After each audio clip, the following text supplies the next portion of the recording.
I am 26 years old, and my sister Laura is 29. For as long as I can remember, our relationship has been a strange landscape of shifting allegiances and quiet competitions. We were never the kind of sisters who shared secrets under the covers or braided each other's hair. Instead, we were like two planets in the same solar system, bound by the gravity of our family, but always maintaining a careful and sometimes cold distance. Our mother often said it was just sibling rivalry, a normal phase that we would one day outgrow. But as we moved into adulthood, the distance didn't shrink. It solidified, hardening into a silent understanding that we were fundamentally different people who just happened to share parents. The wedding was my cousin's, a grand affair held at a sprawling vineyard under a perfect summer sky. It was the kind of event where every branch of our sprawling family tree was expected to be present, smiling, and on their best behavior. I was doing my part, mingling with relatives I hadn't seen in years, making small talk about jobs and weather and the rising cost of living. I saw Laura across the manicured lawn, holding a glass of champagne, a tight, practiced smile on her face. She was talking to our Aunt Carol, and I knew from the way Aunt Carol was nodding with wide, concerned eyes that Laura was not discussing the weather. She was planting seeds. That was her specialty. She could take a tiny, harmless bit of information and nurture it in the dark until it grew into a thorny, poisonous vine that choked everything around it. I tried to avoid her, but at a family wedding, avoidance is a short-term strategy at best. Eventually, she found me near the ridiculously large cake, a towering confection of white frosting and sugar flowers. She sidled up to me, her smile widening just a little, a sign that she was about to deploy some carefully crafted piece of social weaponry. I braced myself for a backhanded compliment about my dress or a pointed question about my career path. "Having fun?" she asked, her voice a little too sweet. "It's a beautiful wedding," I replied, keeping my tone neutral. I focused on a sugar lily, trying to project an aura of serene disinterest. "It is," she said, taking a delicate sip of her champagne.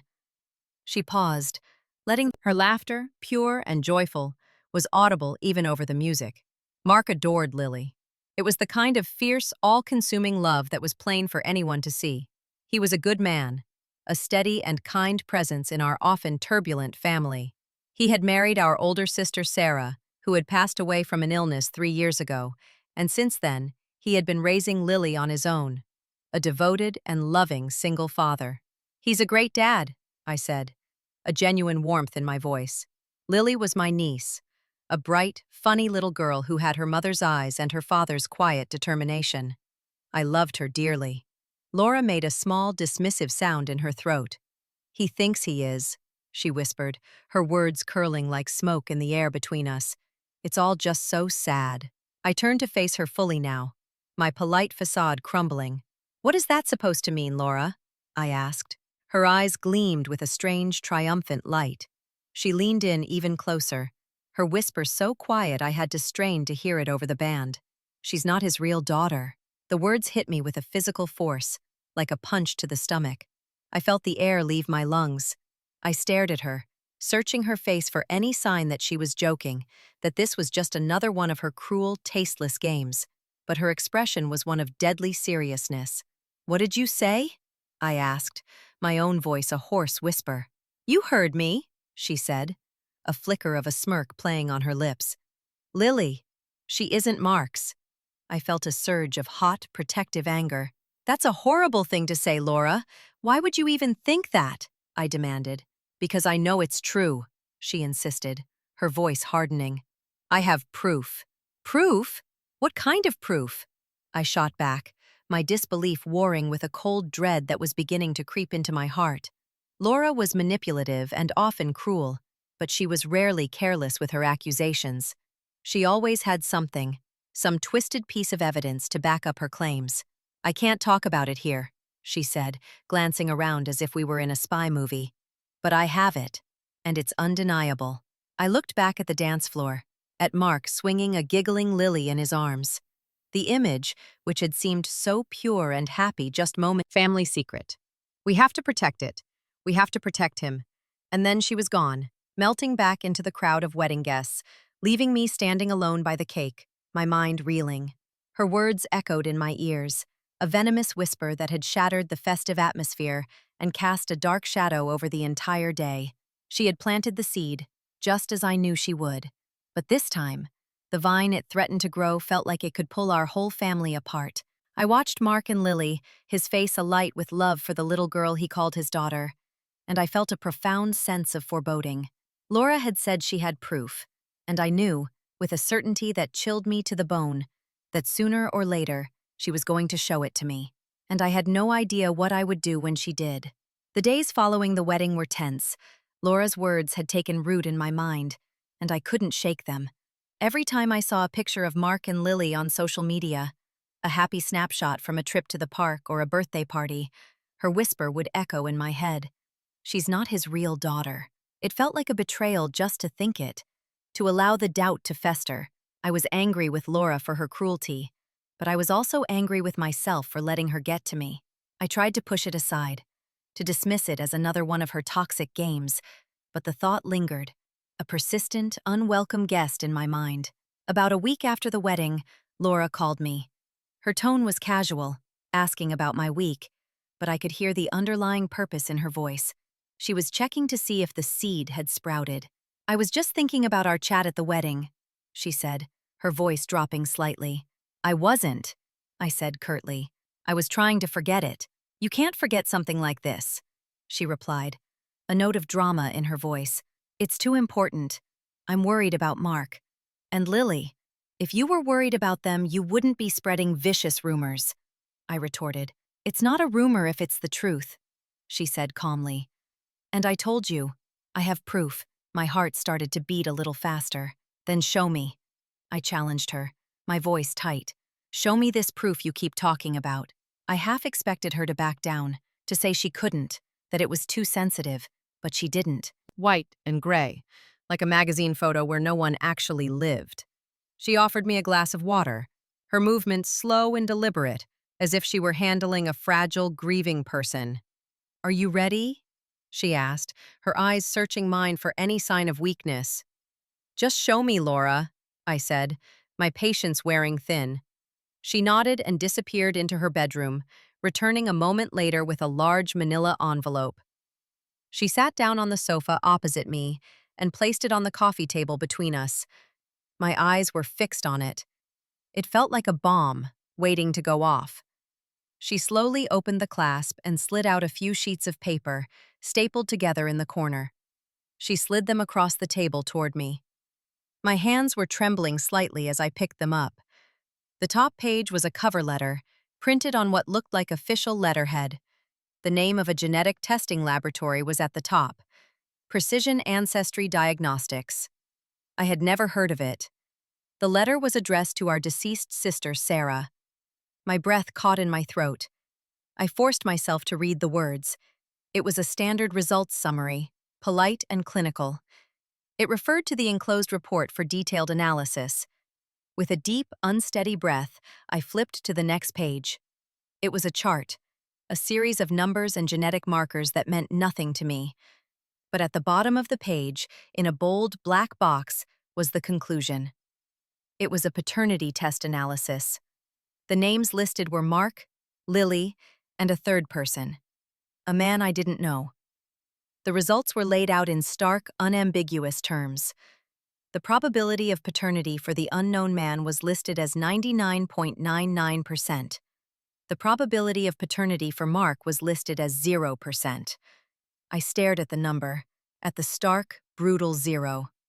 It felt like the world had tilted on its axis. All the air seemed to have been sucked out of the room.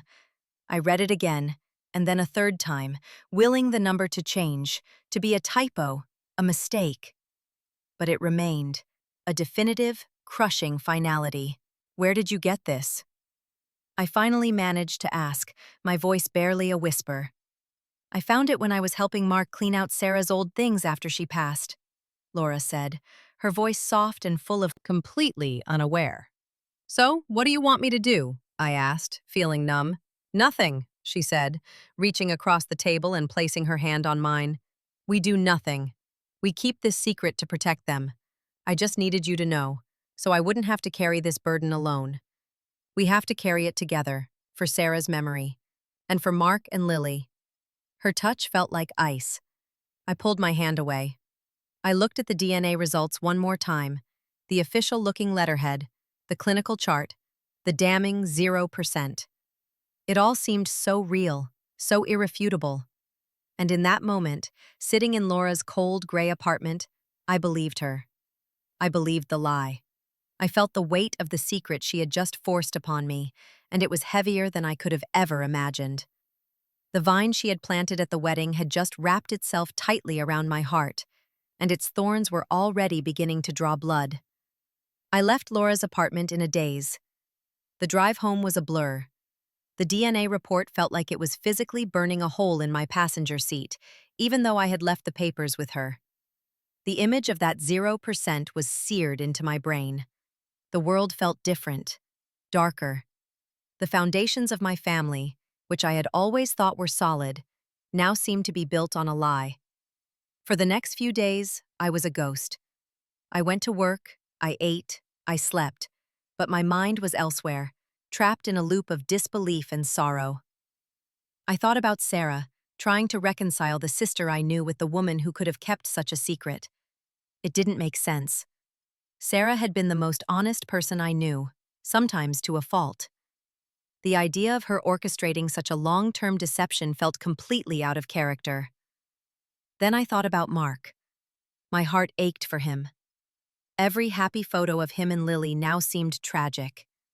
He was living in a beautiful, sunlit world, and I was now on the other side of a one-way mirror, watching him, knowing that his entire reality was a carefully constructed fiction.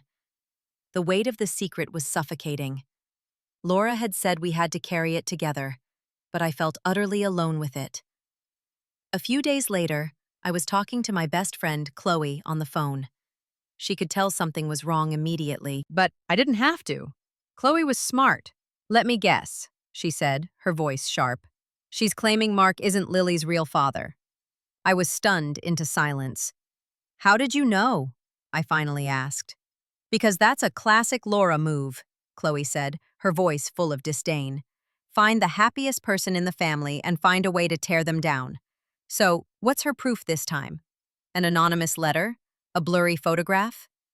A DNA test, I mumbled, feeling a fresh wave of sickness. There was a pause on the other end of the line. A DNA test, Chloe repeated slowly. She showed you an actual DNA test? Yes, I said. It looked official. It had a lab's name on it, charts, everything. It said 0% probability. I could almost hear Chloe's mind working through the phone. She wasn't one to get swept up in drama. She was a problem solver, a fact-checker. What was the name of the lab? She asked. I think it was Precision Ancestry Diagnostics, I said, the name coming back to me. Okay, she said, a new energy in her voice. And she said she found this in Sarah's things? Yes, hidden in a box of letters, I confirmed, and she wants you to just keep this a secret with her forever, to protect Mark. Chloe continued, her voice dripping with sarcasm. Yes, I said meekly. No, Chloe said, her voice firm. Absolutely not. We are not letting this go. Something about this stinks, and I don't think it's Sarah's memory. Her conviction was like a splash of cold water to my face. For days, I had been lost in the emotional fog of the supposed revelation. I hadn't stopped to question the facts, to look at the situation with a critical eye. I had just accepted Laura's story, her evidence, her narrative. What do you mean? I asked, a tiny flicker of hope igniting within me. I mean, we investigate, Chloe said. You don't get to drop a bomb like that on a family and not have someone check the crater for radiation. First things first, I'm looking up this Precision Ancestry Diagnostics. Hang up the phone and I'll call you back in 5 minutes. We hung up, and for the first time in days, I felt a shift in my perspective. The service, results that don't make sense, and customer service that never answers the phone. But here's the really interesting part. I did a reverse image search on their logo. And? I prompted, my heart starting to beat faster again. And it's a stock image, a generic science-y-looking swirl that you can buy for $5. Not exactly the branding you'd expect from a legitimate medical laboratory. A tiny crack appeared in the solid wall of my belief. It was a small thing, a stock logo, but it was something. It was an inconsistency. What else? I asked, my voice eager. There's more, Chloe said. I looked up the address listed on their Contact Us page. It's a post office box in a strip mall in Nevada. So they could be a mail-in service, I reasoned, trying not to get my hopes up too high. They could be, Chloe admitted. Or they could be a complete scam. There's one more thing. I found a forum, a message board for people who've been scammed by fake online companies, and our friends at Precision Ancestry Diagnostics are mentioned. Several times. My breath hitched. What do the posts say? They say it's a novelty site, Chloe said, her voice grim. You pay $50, you fill in the names and the percentages you want, and they send you a realistic-looking, completely fake DNA report to use as a prank or a gag gift. The words hit me with the force of a physical blow. But this time, it wasn't a punch of grief. It was a jolt of pure, clarifying rage. A gag gift. A prank. Laura hadn't found a devastating family secret. She had created one. She had paid $50 to a scam website to manufacture a lie designed to cause the maximum amount of pain possible. She had used our dead sister's memory to sell it, and she had tried to make me her accomplice. The fog of confusion and sorrow that had enveloped me for days evaporated instantly, burned away by the white-hot intensity of my anger. The vine around my heart wasn't from a seed of truth. It was a synthetic, plastic thing, and I was going to rip it out, thorns and all. Are you still there? Chloe asked gently. I'm here, I said, my voice low and dangerously calm. Thank you, Chloe. You have no idea what you've just done. What are you going to copy of the fake report? I couldn't confront her without it. I sent her a text message, carefully crafting my words to sound distraught and overwhelmed. Laura, I can't stop thinking about the report, I wrote. I know you said we should do nothing, but I feel like I need to see it again. Can you send me a picture of it? I won't do anything, I promise. I just need to process it. She responded almost immediately, her message dripping with false sympathy. Of course. I know this is hard. I'm here for you. Just remember, we're doing this for them. A few minutes later, a high-resolution image of the DNA report appeared on my phone. I saved it immediately and forwarded it to Chloe. The file name was just a string of numbers, but it was all I needed. Got it, Chloe texted back. I'm sending this to a friend of mine who's a graphic designer. He'll be able to tell if anything's been digitally altered. While Chloe worked her magic, I moved on to the next phase of my plan. I needed to find a way to confirm Lily's paternity without involving Mark directly. Accusing my sister of faking a DNA test was one thing, but I needed absolute, undeniable proof that she was lying before I brought this into Mark's world. I didn't want to plant even a sliver of doubt in his mind unless I could immediately erase it with the truth. I started thinking about Sarah's things. Laura claimed she found the fake report in a box of old letters.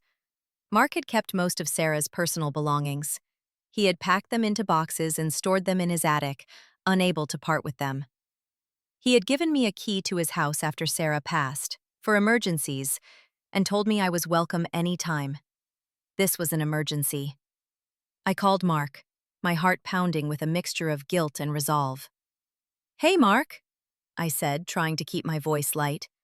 I was just thinking about Sarah, and there was this old photo album she had from when we were kids. I'd love to look through it sometime. Do you know where it might be? Oh, sure, he said, his voice warm as always. All of her old albums and things are in the boxes in the attic. You know you don't have to ask. Let yourself in whenever you want. Just be careful up there, it's a bit of a mess. Thanks, Mark. It means a lot, I said. Winter clothes, photos. I was looking for something more personal, something that might contain the kind of documents a person keeps but doesn't display. After about an hour of searching, I found a small wooden chest tucked away in a corner. It wasn't labeled. I pried open the lid, and a faint scent of cedar and old paper filled the air. Inside were bundles of letters tied with ribbon, old diaries, and a few small precious keepsakes. And at the very bottom, I found it. It was a baby book. Lily's baby book. My hands trembled as I opened the cover. The first page had her tiny handprints and footprints, stamped in pink ink. I smiled. A brief moment of warmth in the cold, dusty attic. I flipped through the pages, past the records of her first words and first steps, until I found the section for medical information. And there, tucked into a small envelope glued to the page, was a folded piece of paper. It was a card from the hospital where she was born. It listed her official birth details: date, time, weight, length. And at the bottom it listed her blood type: O positive. My heart skipped a beat. I knew my own blood type was A positive. I quickly sent a text to my mother. "Random question, Mom. What's Sarah's blood type?" A minute later she replied, "A positive, just like you. Why?" "Just curious. Thanks," I texted back, my mind racing. I didn't know Mark's blood type, but I knew that two parents with type A blood cannot have a child with type O blood. It was a genetic impossibility. If Mark also had type A blood, or type AB blood, then he could not be Lily's biological father. My stomach churned at the thought. What if Laura was right, even if her proof was fake? But if Mark had type B or type O blood, then it was entirely possible for them to have a child with type O. I had to know. Just as I was trying to figure out how to ask Mark his blood type without raising suspicion, my phone buzzed. It was a text from Chloe. "My designer friend took a look at the report," she wrote. "It's a definite fake. The text alignment is off in a few places, and he found compression artifacts around the lab's logo, which means it was copied and pasted from a low-resolution source. But that's not the best part. Fabrication." But the question of the blood type still lingered, a small dark cloud in an otherwise clearing sky. I couldn't rest until I knew for sure. I left the attic, carefully putting the baby book back where I had found it, and went back downstairs. As I was about to leave, I saw something on the side of the refrigerator, held up by a magnet shaped like a smiling sun. It was a card, a donor card. "Be a hero, be an organ donor," it said. And on the card was Mark's name, and right next to it his blood type: B positive. I stared at the card, my mind quickly doing the genetic math. Sarah was type A. Mark was type B. Could they have a type O child? Yes. It was absolutely possible. It was not only possible, it was common. In that moment, everything clicked into place. The fake report, the blood types, the lies. Laura hadn't just been wrong. She had constructed an elaborate, malicious fantasy from scratch. She had used a cheap website and a basic understanding of genetics to build a weapon, and she had aimed it at the heart of our family. I took a picture of the donor card with my phone. I now had everything I needed. I had the proof of the fake, and I had the proof of the truth. The cold, calm determination I had felt earlier now burned within righteous fire. Laura wanted to play games with people's lives. She wanted to create drama and pain for her own sick entertainment. Well, the game was over, and I was about to make sure she was the only one who lost. I spent the next 2 days meticulously planning my confrontation with Laura. I knew I couldn't just call her or show up at her apartment. A private confrontation would allow her to twist my words, to deny everything, to paint me as the villain. She was a master of manipulation, and in a one-on-one setting she could easily turn the tables. No, this needed to be done in a way that left her no room to escape. It needed an audience. Our mother hosted a family dinner every Sunday. It was a long-standing tradition, a mandatory gathering of the clan. Our aunts, uncles, and cousins were often there. It was the perfect stage. Laura loved to perform for the family, to present herself as the caring, responsible one. I decided I would use her own stage to bring down the curtain on her act.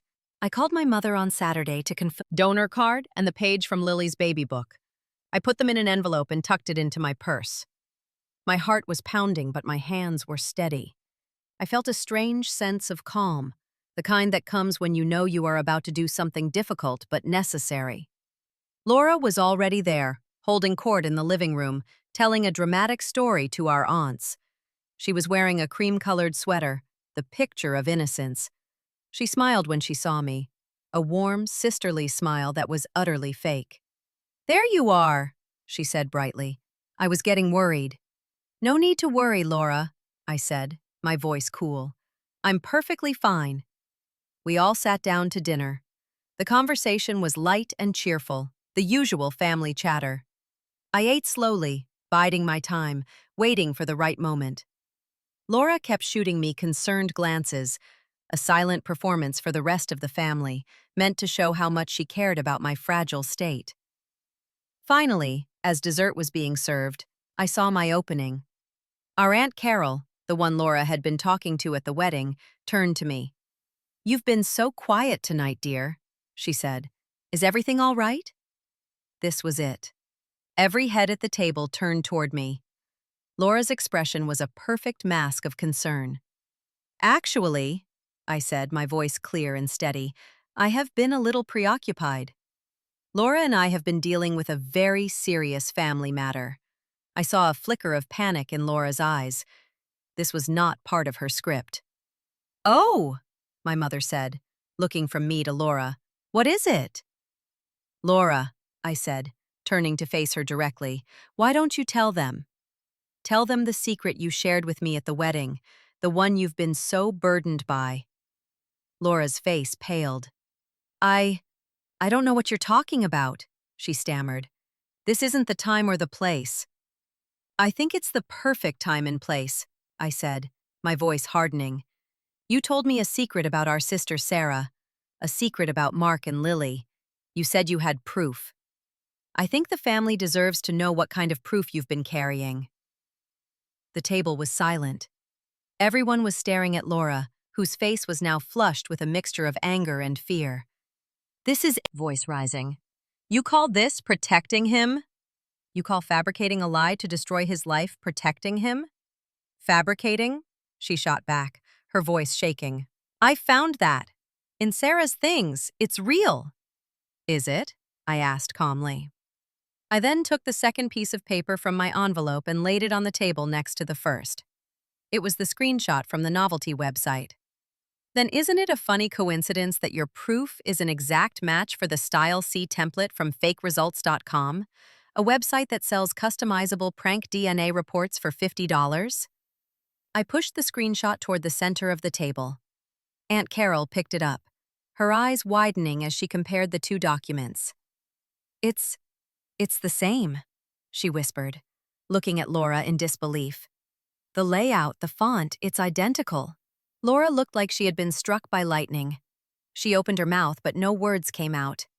She was cornered, exposed, and for the first time in her life she had no manipulative comeback, no clever lie to spin.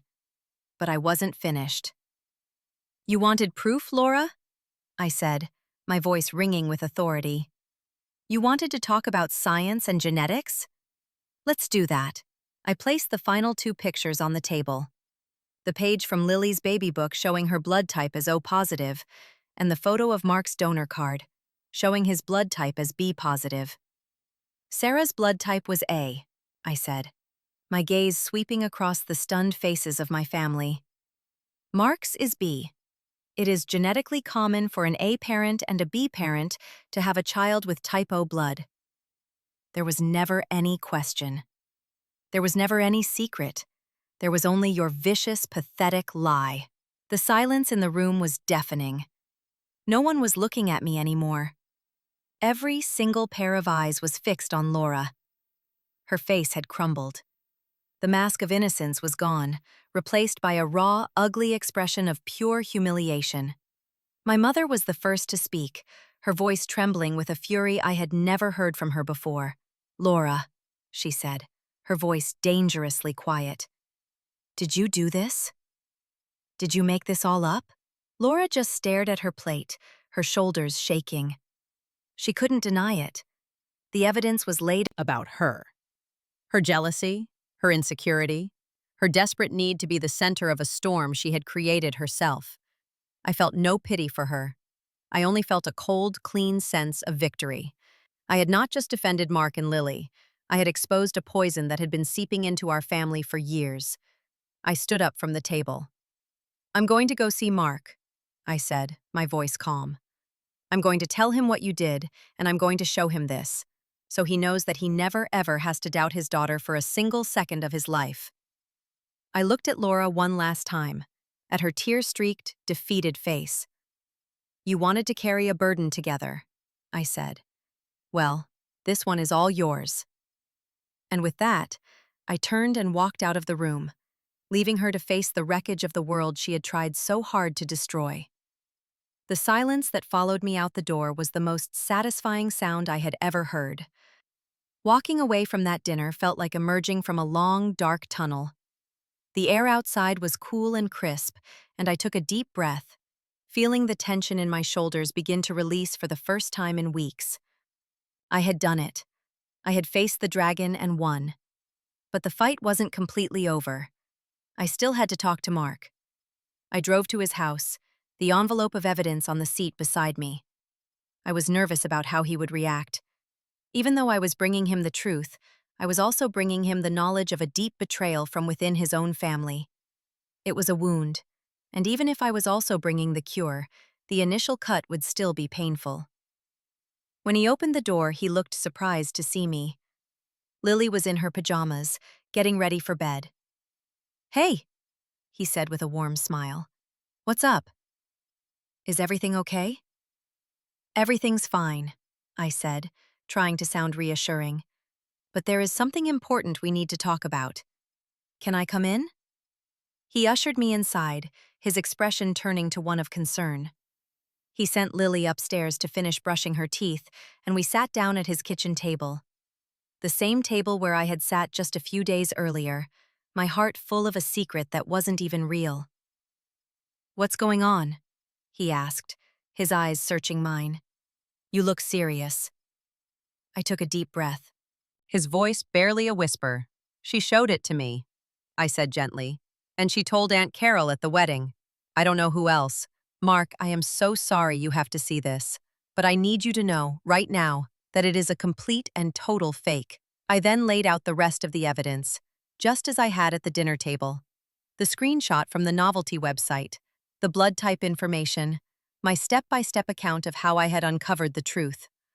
I spoke calmly and methodically, laying out the facts, wanting to erase any shred of doubt that might have taken root in his mind. He listened silently, his eyes fixed on the papers spread out on his table. When I was finished, he just sat there for a long moment, staring at the fake report. He picked it up, and with a slow, deliberate movement, he tore it in half, then in half again, and again, until it was just a pile of confetti in his hands. He dropped the pieces into the trash can. "Thank you," he said, his voice thick with emotion. He looked up at me, and I could see tears welling in his eyes. "Thank you for doing this, for protecting Lily, for protecting us." "Of course," I said, my own eyes getting misty. "She's my niece. You're my family. I would do anything for you both. I can't understand why," he said, shaking his head in disbelief. "Why would she do this? Why would she hate us so much?" "It's not about you, Mark," I said softly.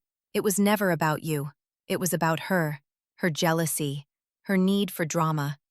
You and Lily are so happy and she couldn't stand it, so she tried to break it." Just then, we heard the sound of small feet on the stairs. Lily appeared in the kitchen doorway, her face scrubbed clean, a bright pink toothbrush in her hand. "Daddy, can you read me a story?" she asked. Mark's entire demeanor changed. The hurt and anger on his face melted away, replaced by that familiar, all-consuming love. He turned to her with a bright smile. "Of course, sweetie," he said. "I'll be right up." She ran to him and gave him a big hug, and he held her tight. His eyes closed for a moment. He was holding his whole world in his arms, and it was real. It was all real. After he tucked her into bed, he walked ashamed of her actions, and that she had broken his heart. My mother, who had so often been Laura's enabler, was finally forced to see the true depth of her daughter's toxicity. She was heartbroken, but for once, she didn't make excuses. She supported my father's decision completely.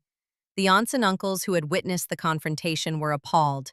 The family grapevine, which Laura had so often used to spread her poison, now worked against her. The story of her cruel, calculated lies spread like wildfire, and with it, a universal sense of disgust and condemnation. Laura was, for the first time in her life, completely isolated. She had built her social standing within the family on a foundation of secrets and manipulation, and I had just demolished it with the simple, brutal force of the truth. She sent me a long, rambling text message a few days later, a pathetic attempt at a non-apology. It was full of phrases like, "I'm sorry you felt that way," and "I was just trying to protect everyone." It was a masterclass in deflection and self-pity. I didn't reply. Instead, I focused on what was real. My bond with Mark became stronger than ever. We were no longer just in-laws. We were allies, survivors of the same storm. Our regular family get-togethers became smaller, quieter, and infinitely more peaceful without Laura's constant undercurrent of drama. They were filled with the sound of Lily's laughter, a sound that was now, for me, a symbol of our victory. About a month later, Mark, Lily, and I were at the park. Lily was on the swings, trying to go as high as she could, her legs pumping furiously. Mark and I were watching her from a nearby bench. "You know," he said, breaking the comfortable silence, "Sarah told me once that Laura was always jealous of her, even when they were little kids. I never really understood the depth of it until now." "She can't stand to see other people happy," I said, "especially when she feels like she's not." "Well, she didn't win," he said, a small smile on his face as he watched his daughter soar through the air. "She tried to break the best thing in my life, and all she did was show me how strong it really is." I smiled back, feeling a profound sense of peace. He was right. Laura's unsettling thought that crossed my mind was how close she had come to succeeding. It was a chilling reminder that the most dangerous lies are the ones we are predisposed to believe, the ones that whisper doubts about the people we love. It made me realize that protecting your family isn't always a passive act. Sometimes it requires you to become a warrior, to seek out the darkness and drag it kicking and screaming into the light. Laura had taught me that lesson, and it was a lesson I would never forget. She had wanted to be the center of the story, and in a way, she was. She was the villain, the one who reminded all of us just how precious and fragile the truth really is, and how fiercely it must be protected. Her isolation was her own doing, a self-imposed exile born from a bitterness she refused to let go of. And as I watched Lily, I knew that our family, the real family, was stronger and more united than ever before. We had faced the poison and found the antidote, and we were healing together. The silence from Laura's side of the family was a testament to her complete and utter social implosion. She had always been the hub of communication, the one who organized events and disseminated information. Without her, a strange but welcome quiet had settled over us. A few months after the infamous Sunday dinner, I was having coffee with Chloe. I was recounting the latest family news, which was blessedly boring. Mark had gotten a promotion at work. Lily had lost her first tooth. The mundane, happy details of a life uninterrupted by malicious drama. "So, have you heard anything at all from Hurricane Laura?" Chloe asked, stirring her latte. "Not directly," I said, "but I heard through Aunt Carol that she quit her job and is planning to move to another state. Apparently, she told them she needed a fresh start, away from all the negativity." Chloe snorted into her cup. Translation: she burned all her bridges and is now fleeing the scene of the crime. Classic narcissist. It's never their fault. It's always the negativity of the people they've wronged. "That's exactly what it is," I agreed. "She can't face what she's done, so she's running away from it. But she can't run away from herself." "Good riddance," Chloe said bluntly. "Your family is better off without her." Of the life she had lived and the family she had created. As the sun began to set, painting the sky in shades of orange and pink, Lily came and sat between me and Mark on the blanket. "Auntie," she said, her voice small and serious, "why doesn't Aunt Laura come to family dinners anymore?" Mark and I exchanged a look. We had discussed this, how we would explain it to her when she was old enough to ask. We had decided on a simple, age-appropriate version of the truth. Mark put his arm around her. You know how sometimes people make bad choices that hurt other people's feelings? He asked gently. Lily nodded, her eyes wide. Well, he continued, Aunt Laura made some very bad choices that hurt a lot of people in our family very deeply, and she needs to take some time by herself to think about those choices and learn how to be a kinder person. Will she ever come back? Lily asked. Maybe one day, I said, taking her hand. If she learns how to tell the truth and how to say she's sorry and really mean it. But our family is about love and honesty and being kind to each other, and we can't let anyone who doesn't believe in those things be a part of it. Our job is to protect our family and keep it safe and happy. Do you understand? She nodded again, seeming to accept this explanation. She leaned her head on my shoulder and watched the waves for a moment. Then she said, I like our family now. It's more fun. I squeezed her hand, my heart swelling. Out of the mouths of babes. She was right. It was more fun. It was happier, safer, and more real. As we packed up our things to leave, my phone buzzed. It was a message from a number I didn't recognize. I opened it. I know you think you won, the message read, but you have no idea what you've done. You destroyed our family. I will never forgive you. It was from Laura. A new number, a new state, but the same old bitterness. For a second, I felt a flicker of the old anger. But then I looked up. I saw Mark, brushing the sand off Lily's feet, the two of them laughing as she wriggled and squealed. I saw the sunset, the peaceful ocean, the kite packed away after a perfect flight. I looked back down at the message. Laura was still that was bright and clear and entirely our own. The truth had set us free, and the lie had imprisoned its creator. It was a harsh lesson, but a necessary one, and as we left, I knew with absolute certainty that we had made the right choice. We had chosen peace. We had chosen honesty. We had chosen each other. And that was a victory more profound than Laura could ever comprehend.